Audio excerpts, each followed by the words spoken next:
Welcome back to Nick's Bricks. I'm Nick, and today we're finishing our review of LEGO's Exploriens theme with set number 6982, Explorien Starship. Taking the 7th rank on our series partometer with 635 pieces, the Mammoth Starship includes all 4 Explorien minifigures, a detachable rover, and several play features on the ship itself. The Colossal Starship is composed of 3 main sections: the forward command hub, which is further divided into 4 areas, the bridge section in the center of the ship, and the rear, which includes the engines, wings, and cargo bay. While the ship is usually stationed in orbit, it is capable of in-atmosphere flight and landing. Let's begin with a look at the Starship's control center, the command hub. The forward command hub houses the stations that control the various aspects of the ship and is divided into 4 sections. Bi-level wing plates are used on each section, giving the exterior smooth surfaces and symmetry. The most prominent external feature of the command deck is the satellite dish. Using 4 hexagonal panels clipped to an octagonal bar frame, the Starship satellite is a similar build to that of the Android base, with the biggest difference being the Starship's dish being completely stationary, being mounted on a support stanchion. The foremost section is the bow, which has a similar build to the cockpit of the Scorpion detector, using a long trans-dark blue windshield canopy and a bi-level wing plate. The nose extends further out than the side stations and is capped off by a 1x2 plate with bar handles representing directional scanners. Lifting the windshield canopy of the bow accesses the cockpit. Here we see the printed pieces consistent with the theme: the 2x2 blue Exploriens logo tile, 2 1x2 control board tiles on the sides, and a 2x2 satellite image slope. With Hooper being the most decorated pilot of the crew, I'll place him here in the cockpit. The bow includes our first play feature. At its rear port side is a Technic axle and connector. Following the arrow from the printed tile above, we push the connector back. This moves the bow into the unlock position. When we lift the Starship, the bow tilts forward on 2 pairs of finger hinge plates. The downward tilt gives Hooper a better view of the surface when piloting the gargantuan ship in atmosphere. When the ship settles down, the surface pushes the bow back into its lateral position, lining up the locking mechanism, and allowing it to be re-engaged. Moving back, the satellite stanchion is connected to a wedge piece with a centered crisscross grate, the same piece used as the wings on the planetary decoder. The wedge piece pivots up on finger hinges, and 2 additional wedge plates to the side pivot outward on hinge plates, granting access to the central corridor. The central corridor is an open area that provides access to the rest of the command deck. This central area holds the Exploriens communication monitor, keeping the Starship in correspondence with the bases and outposts across the planet's surface. To the port and starboard of the central corridor are 2 operating stations with portholes.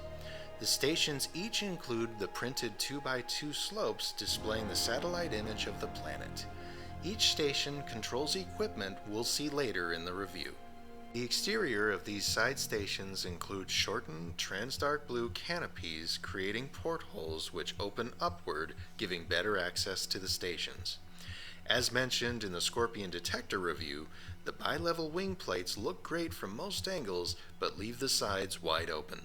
Just in front of the portholes are the trans-neon green antennas attached by finger hinge plates and bars. Below the antenna mounts are inverted webbed dishes, which are part of the control deck's landing gear. The 4th section of the control deck leads to the bridge, which connects to the rest of the ship. While this section is more for structural support and doesn't provide an interior like the other sections, a porthole was still included, keeping the ship's exterior aesthetic. The bridge is made primarily of bricks, making it a structurally solid part of the build and the best place to pick up the bulky ship. Make no mistake, Explorien Starship is a solid build despite its mass, and I've never had any issues swooshing or banking the ship through turns. The bridge is lined with storage compartments, with the first being more shallow, ideal for holding fossil samples.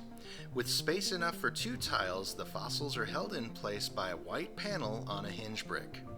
The second holds the Explorien scanner, this variation being the raw scanner with no modifications. The hatch over the second compartment includes this printed tile showing red and white caution stripes.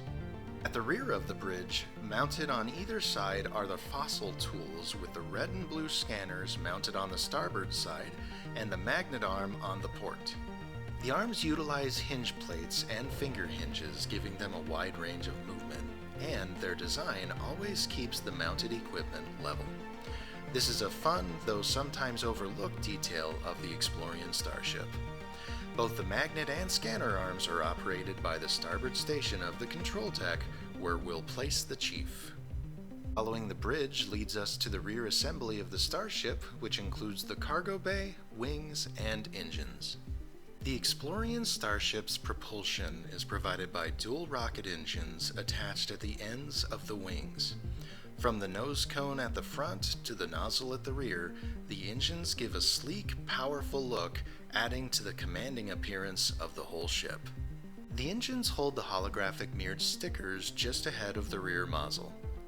This seems like an odd placement for a telescope feed, so perhaps this screen is used for the engine's diagnostic readout or a camera feed from the nose cone. The engines include a jettison feature. Marked by the printed arrow tile, the engine attaches to the wing by a Technic pin, making for easy removal. The engines can be jettisoned in case of catastrophic failure, or simply removed for basic maintenance or repair. The width of the wings is near equal to the length of the entire ship, with their builds including 2 8x6 wedge plates with center grills adding to the wingspan. The wing tips include the same antennas held at the tips of the command center. The antennas at the 4 corners of the ship create the ship's antenna array, receiving signals from across the galaxy. Below the wings are the stationary landing posts positioned at the tip and center of the wing, distributing the weight of the ship. Additional landing struts can be seen below the cargo area, providing further support for the load. The landing gear at the tip of the wing extends below the engine and includes a pair of rubber tires directed laterally to the ship. These wheels play into the wing's play feature. Over the wings we find hinge bricks with bar handles and axles with connectors. The pivoting bar handles are safety locks, which, when in the down position, prevent the axles from sliding out of position. Pivoting the hinge bricks upwards allows the axles to extend outward. This puts the wings into their unlocked position. When we raise the ship, the wings pivot downward into an alternate flying mode. With the wings' alternate position and the cockpit's tilting feature, the Explorien Starship has multiple configuration options. When the Starship is ready to land, the wheels below the engines contact the surface and roll, gently pushing the wings into their lateral position as the ship descends until fully landed. Centered between the wings is the cargo bay. The double doors of the cargo bay are adorned with the Exploriens logo plate and a powerful scanning array which uses the same parabolic dishes as the Exploriens handheld scanners. The cargo bay doors open by pivoting towards the wings, stopping at the red and white striped printed tile, with the narrow midsection of the wing fitting between the scanner arrays. Stored inside the cargo bay is the Explorien Starship Super Telescope, the final telescope of the series. With the cargo bay open, the Super Telescope pivots into its operating position on dual finger hinges and rotates using a 4x4 turntable element. Sticking to the theme's more standard build, the Starship's Super Telescope places a small internal lens inside the 2 half cylinders, capped off with a large external lens. In addition, a 2x2 inverted radar dish is placed over the large external lens, differentiating this telescope. The Explorien Starship Super Telescope is operated at the port control station, where we'll place Squint. Past the telescope and cargo bay, centered at the rear of the ship, is the rover. The rover is mounted to the Starship by a Technic pin and held steady by control arms made from this 3x4 wedge plate. This makes for a secure connection when the ship is airborne and an easy deployment when the ship lands. The rover itself is a small vehicle used for fossil location, extraction, and collection, and packed full of the tools to accomplish this goal. Starting at the bottom, the rover shares similarities with the alien fossilizer, utilizing plastic wheels at the rear and dual hovering laser drills at the front. The control deck is covered by a transdark blue canopy which pivots open and close on a finger hinge plate at the front. Opening the canopy reveals the cockpit, which is basic and lacks any controls. The elevated section at the front makes for a prime area for a 1x2 printed control board tile if you happen to have a spare. At the rear is the printed arrow tile directing us to the rover's deployment play feature, and the Technic pin and protruding control arms which secure the rover to the ship. Above them are the mounts for the arms. Each arm offers 3 points of articulation, with a hinge plate at the top providing lateral movement, finger hinge joints providing vertical movement, and a mid-arm hinge providing an additional inward pivot. When not in use, the arms are positioned on the bar protruding from the front of the chassis.